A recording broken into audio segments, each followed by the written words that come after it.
امام علی علیہ السلام کی خدمت میں ایک شخص آیا اور عرض کرنے لگا کہ یا علی، میری کہیں بھی عزت نہیں ہوتی، میں ہر جگہ رسوا ہو جاتا ہوں، میں کیا کروں؟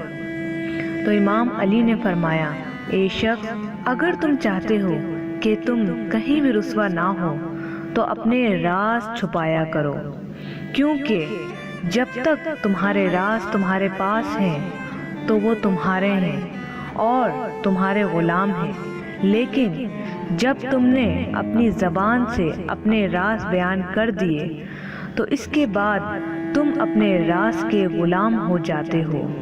اس شخص نے کہا، یا علی، وہ کون سے لوگ ہیں جن کو ہم اپنے راز بتائیں تو ہم رسوا ہو جاتے ہیں؟ وہ کون ہے وہ شخص جو ہماری رسوائی کا سبب بنتے ہیں؟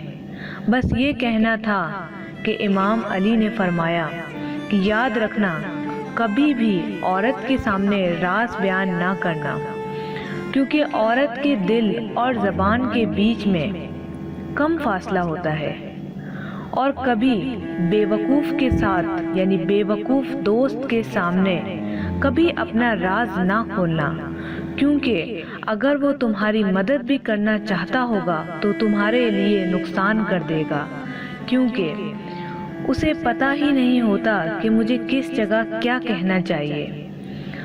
اور تیسرا وہ انسان جو جھوٹ بولتا ہو اور غیبت کرتا ہو، اس کے سامنے بھی کبھی راز مت بتانا، کیونکہ اس کی یہ برائی تمہارے لیے رسوائی کا سبب بنے گی۔ اگر آپ اسی طرح کی مزید اچھی ویڈیوز حاصل کرنا چاہتے ہیں تو میرے چینل کو سبسکرائب کر کے بیل آئیکن کو دبا دیں۔ قرآن و دین چینل کو اجازت دیجیے۔ السلام علیکم ورحمۃ اللہ۔